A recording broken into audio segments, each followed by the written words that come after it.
Good morning everyone. आज है 27 नवंबर 2020 और 27 नवंबर से करंट अफेयर्स के जितने भी इंपॉर्टेंट क्वेश्चन बनेंगे उनको डिस्कस करेंगे डिटेल में इस वीडियो में। और प्रत्येक क्वेश्चन के साथ स्टैटिक जीके के इंपॉर्टेंट फैक्ट भी दिए जाएंगे जो कि वेरी इंपॉर्टेंट हैं, एग्जाम पॉइंट ऑफ व्यू से। तो वीडियो को अंत तक जरूर देखें।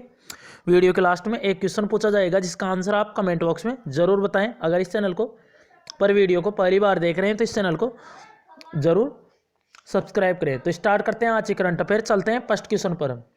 फर्स्ट क्वेश्चन है, हाल ही में किसे अमेरिका के नए विदेश मंत्री के रूप में नियुक्त किया गया है? तो ये नियुक्त किया गया है एंटनी ब्लिंकन। यही है एंटनी ब्लिंकन और इन्हीं को ही अभी अमेरिका के नए विदेश मंत्री यानी फॉरेन मिनिस्टर के रूप में नियुक्त किया गया है। तो ये किनका स्थान लेंगे? Mike Pompeo.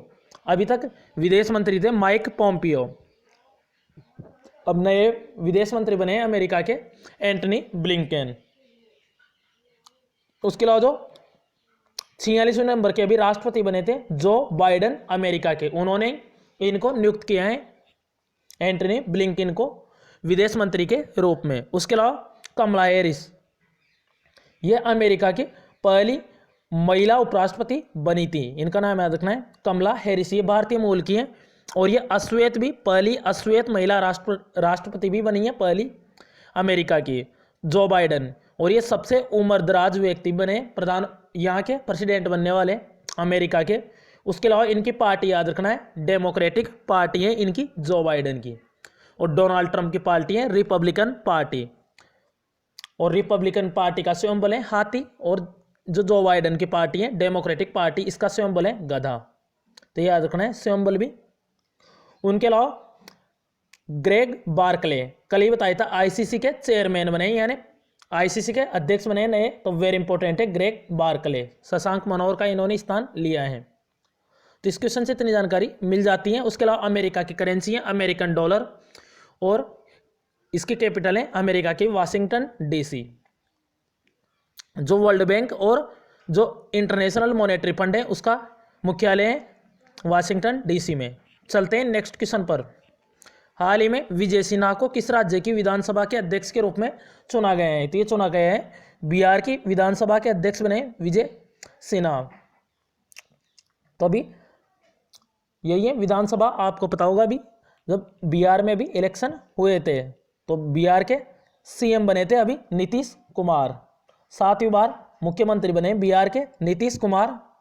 उनके अलावा पहली महिला उपराष्ट्रपति भी बनी है, पहली महिला उप मुख्यमंत्री बनी है, डिप्टी सीएम भी बिहार की। तो उनका नाम याद रखना है रेणु देवी। क्या नाम है? रेणु देवी। उसके अलावा एक और डिप्टी सीएम बने थे बिहार के तारकिशोर प्रसाद। 2 डिप्टी सीएम है जिसमें एक तो रेणु देवी है और एक है तारकिशोर प्रसाद। और विजय सिन्हा ये बिहार विधानसभा के अध्यक्ष बने। उसके अलावा मुख्यमंत्री बने नीतीश कुमार। बात करें बिहार की तो ये रहा मैप में बिहार। कैपिटल है बिहार की पटना। चीफ मिनिस्टर है नीतीश कुमार और गवर्नर है फागू चौहान। फागू चौहान ने इनको शपथ दिलाई है नीतीश कुमार को। उसके अलावा बिहार का शौक कहा जाता है कोसी नदी को। Valmiki national park, Rajgir wild life century, ये कहाँ पे? बिहार में। उसके अलावा कैमूर वाइल्ड लाइफ सेंचुरी भी है यहाँ बिहार में। उसके अलावा जो ये कांगेर घाटी नेशनल पार्क है ये छत्तीसगढ़ का है, तो यहाँ पे मिसप्रिंट है। उसके अलावा भी इंद्रवज्र एप्लीकेशन भी लॉन्च किया था बिहार गवर्नमेंट ने। नेक्स्ट क्वेश्चन है वेरी वेरी इंपॉर्टेंट है, हाल ही में राष्ट्रीय दुग्ध दिवस कब मनाया जाता है? तो ये कब मनाया गया है? अभी 26 नवंबर को। तो 26 नवंबर को मनाया जाता है हर साल नेशनल मिल्क डे। अब ये 26 नवंबर को क्यों मनाया जाता है? तो जो श्वेत क्रांति के जनक थे यानी फादर ऑफ व्हाइट रिवॉल्यूशन, क्या नाम है? वर्गीस कुरियन, उनका जन्मदिन होता है 26 नवंबर को, इसलिए 26 नवंबर को मनाया जाता है राष्ट्रीय दुग्ध दिवस यानी नेशनल मिल्क डे। उसके अलावा जो अमूल है आनंद जिले में गुजरात के में अमूल, इसके संस्थापक है वर्गीस कुरियन। तो श्वेत क्रांति का संबंध किससे है? दूध से। उसके अलावा ऑपरेशन फ्लड, इसका भी संबंध है दुग्ध उत्पादन से। और उसके अलावा 26 नवंबर को एक और दिवस है राष्ट्रीय संविधान दिवस यानी नेशनल कॉन्स्टिट्यूशन डे। तो यह 26 नवंबर को क्यों मनाया जाता है? क्योंकि 26 नवंबर 1949 को संविधान को औपचारिक रूप से संविधान को औपचारिक रूप से, भारतीय संविधान को अपनाया गया था औपचारिक रूप से। उसके अलावा 26 जनवरी 1950 को यह लागू हुआ था, इसलिए गणतंत्र दिवस मनाया जाता है 26 जनवरी को। उसके अलावा ये 26 नवंबर है, इसको राष्ट्रीय दुग्ध दिवस है। उसके अलावा एक अंतर्राष्ट्रीय दुग्ध दिवस यानी इंटरनेशनल मिल्क डे, वो मनाया जाता है 1 जून को। तो ये भी याद रखना है, कंफ्यूज नहीं होना है, ये नेशनल मिल्क डे है और इंटरनेशनल मिल्क डे आता है 1 जून को। नेक्स्ट क्वेश्चन है, हाल ही में किस राज्य में प्रधानमंत्री नरेंद्र मोदी ने ग्रामीण पेयजल आपूर्ति परियोजनाओं की आधारशिला रखी है? तो ये रखी है उत्तर प्रदेश में। तो अभी उत्तर प्रदेश का जो मिर्जापुर और जो विंध्याचल क्षेत्र हैं उसके सोनभद्र जिले में ये परियोजनाओं की आधारशिला रखी है प्रधानमंत्री नरेंद्र मोदी ने। अब ये उत्तर प्रदेश में रखी है। तो ये रहा मैप में उत्तर प्रदेश। कैपिटल है लखनऊ, चीफ मिनिस्टर है योगी आदित्यनाथ और गवर्नर है यहाँ की आनंदीबेन पटेल, ये एमपी की भी गवर्नर है। उसके अलावा उत्तर प्रदेश कथक नृत्य कहाँ का है? उत्तर प्रदेश का। और राजस्थान का भी है कथक। जो कथक का पुराना घराना है ये जयपुर में, और जो नया घराना है इसका लखनऊ में, याद रखना है। उसके अलावा नरोरा न्यूक्लियर पावर प्लांट है यूपी में। दूध, गन्ना, गेहूं, आलू इनके उत्पादन में शीर्ष राज्य है भारत का Uttar Pradesh. Dudhwa national park, Pilibhit tiger reserve और चंद्रप्रभा वाइल्ड लाइफ सेंचुरी। उसके अलावा अभी ये पीलीभीत टाइगर रिजर्व ये न्यूज में था, अभी कल ही बताया था इसके बारे में। तो इसको अभी बाघों की आबादी को दुगुना करने के लिए अंतर्राष्ट्रीय पुरस्कार जीता था TX2, यानी टाइगर को दुगुना। एक्स का मतलब मल्टीप्लाई इंटू 2, मतलब बाघों की संख्या को दुगुना करने के लिए अंतर्राष्ट्रीय अवार्ड मिला था इनको, पीलीभीत टाइगर रिजर्व। तो ये यूपी में, तो ये इससे इसका भी याद रखना है। उसके अलावा एक पन्ना टाइगर रिजर्व है एमपी का, मध्य प्रदेश का, तो उसको भी यूनेस्को की वर्ल्ड बायोस्फीयर रिजर्व सूची में शामिल किया गया था, पन्ना टाइगर रिजर्व को, एमपी में है वो।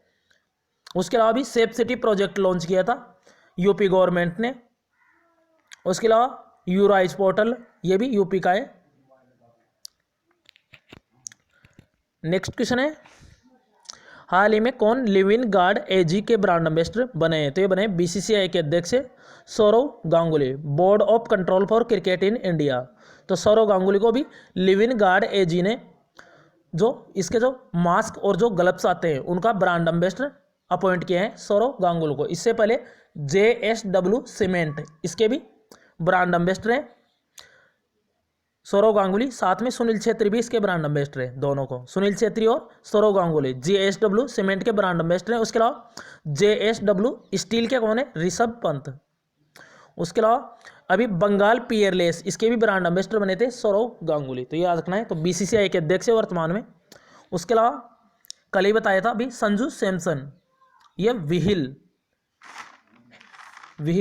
हील ब्रांड, जो हील ब्रांड है इसके ब्रांड एम्बेसडर बने थे संजू सैमसन। तो ये याद रखना है इनका नाम।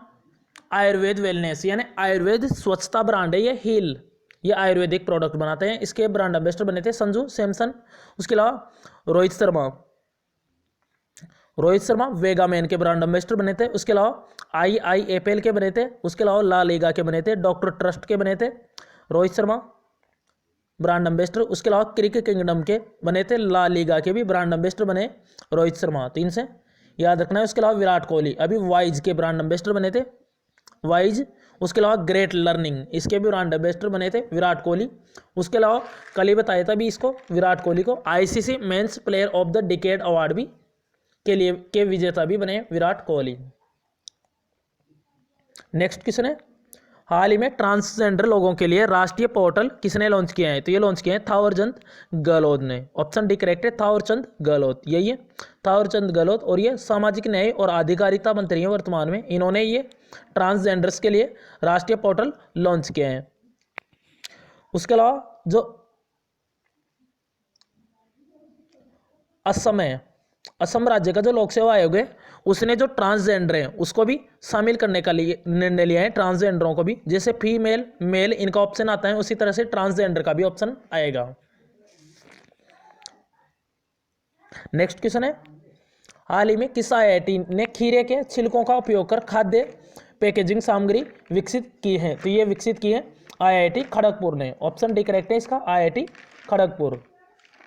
तो इसी ने अभी जो ककड़ी के छिलके होते हैं उनमें सेलुलोज की मात्रा ज़्यादा होती है, तो ककड़ी के जो ये खीरे के जो छिलके हैं उनका उपयोग करके खाद्य पैकेजिंग, जो खाद्य पैकेजिंग सामग्री आती हैं उनको विकसित किए हैं आईआईटी खड़गपुर। उसके अलावा आईआईटी कानपुर अभी न्यूज़ में था, इसने टीचिंग सेटअप है मोबाइल मास्टर जी ये लॉन्च किया था। उसके अलावा आईआईटी मद्रास तो प्रोग्रामिंग और डेटा साइंस में पहला ऑनलाइन बीएससी डिग्री कोर्स भी शुरू किया था आईआईटी मद्रास ने। इसके अलावा पोर्टेबल हॉस्पिटल की यूनिट है मेडिकेप, इसको भी लॉन्च किया था आईआईटी मद्रास ने। नेक्स्ट किसने, हाल ही में किसने जुगलबंदी द बीजेपी बिफोर मोदी नामक पुस्तक लिखी है, तो ये लिखी है विनय सेनापति ने। ऑप्शन सी करेक्ट है, विनय सेनापति। तो यही है पुस्तक जुगलबंदी द बीजेपी बिफोर मोदी। तो ये पुस्तक अटल बिहारी वाजपेयी और लाल कृष्ण आडवाणी इनकी जोड़ी पर आधारित है। यह पुस्तक अटल बिहारी वाजपेयी और लाल कृष्ण आडवाणी। तो पुस्तक का नाम याद रखना है विनय सेनापति।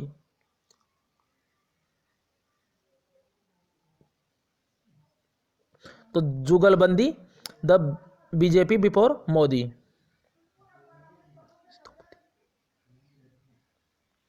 उनके अलावा गुलजार बोस्कियाना इनकी ऑटोबायोग्राफी है बोस्कियाना। उसके अलावा अनुपम खेर इनकी पुस्तक थी your best day is today. उसके अलावा चित्रा बनर्जी देवाकरुणी इनकी पुस्तक थी the last queen. Next question है, हाल ही में आरबीआई ने डीबीएस बैंक में किस बैंक का विलय कर दिया है, तो ये विलय किया है लक्ष्मी विलास बैंक का। तो डेवलपमेंट बैंक ऑफ सिंगापुर, तो इस बैंक में भी रिजर्व बैंक ऑफ इंडिया ने लक्ष्मी विलास बैंक का विलय किया है। अभी लक्ष्मी विलास बैंक को मोरेटोरियम पीरियड में रखा था आरबीआई ने, तो अब विलय कर दिया है आरबीआई ने डीबीएस बैंक में।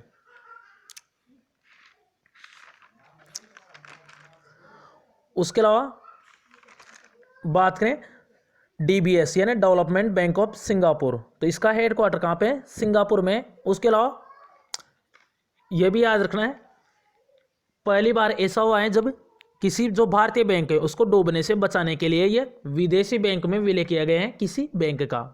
तो अभी वित्तीय संकट से जूझ रहे हैं अभी ये लक्ष्मी विलास बैंक, तो याद रखना है। तो इसका विलय कर दिया गया है।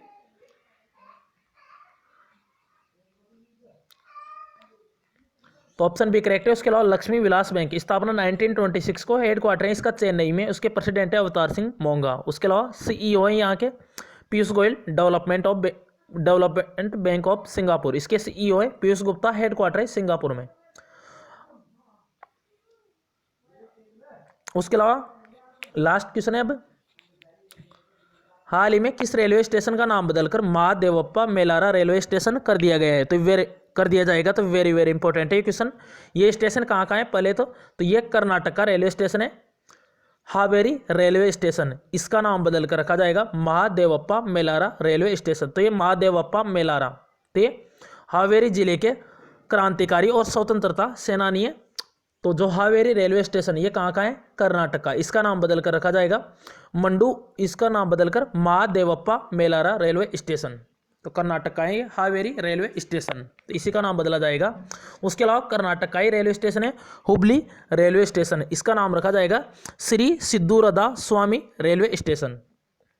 और ये सबसे लंबा प्लेटफॉर्म भी बनेगा विश्व का, 1400 मीटर लंबा हुबली रेलवे स्टेशन पर। अभी तक जो गोरखपुर है उत्तर प्रदेश का वहाँ पे है 1366 मीटर लंबा, 1400 मीटर का प्लेटफॉर्म, विश्व का सबसे लंबा प्लेटफॉर्म बनेगा हुबली रेलवे स्टेशन पर।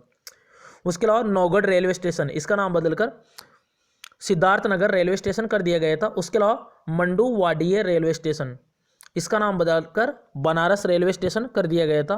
उसके अलावा एक और रेलवे स्टेशन है इलाहाबाद रेलवे स्टेशन, इसका नाम प्रयागराज रेलवे स्टेशन कर दिए गए हैं। उसके अलावा 2019 के समथिंग जो मुगलसराय रेलवे स्टेशन है उसका नाम बदलकर पंडित दीनदयाल रेलवे स्टेशन कर दिया गया है। 2018 में किया गया था Pandit Deendayal railway station, Mughalsarai railway station का नाम बदलकर। तो स्टेशन के नाम भी इंपॉर्टेंट है जो कि रिसेंटली अभी चेंज हुए, तो सभी का रिवाइज हो गए हैं। अब आज लास्ट वीडियो के क्वेश्चन का आंसर, हाल ही में डिजिटल सेवा सेतु कार्यक्रम किस राज्य सरकार ने लॉन्च किया है, तो इसका करेक्ट आंसर था गुजरात। अब आज क्वेश्चन है आपके लिए, हाल ही में आईसीसी का नया अध्यक्ष किसे नियुक्त किया गया है? तो इसका करेक्ट आंसर कमेंट बॉक्स में जरूर बताएं। अगर आपने लास्ट वीडियो देखा होगा तो इसका आंसर आपको पता होगा। अगर किसी भी क्वेश्चन से कोई भी प्रॉब्लम हो कमेंट बॉक्स में बताएं। और अभी तक चैनल को सब्सक्राइब नहीं किया है तो सब्सक्राइब जरूर कर लें। इस चैनल से आपको निश्चित ही मदद मिलेगी, जिससे कि आप तक सारे वीडियो आप तक पहुंच सकेंगे। सब्सक्राइब करने पर ही वीडियो आप तक मिलेगा। उसके अलावा नोटिफिकेशन के लिए चैनल बेल आइकन को भी प्रेस करें। तो thanks for watching this video, this channel always with you.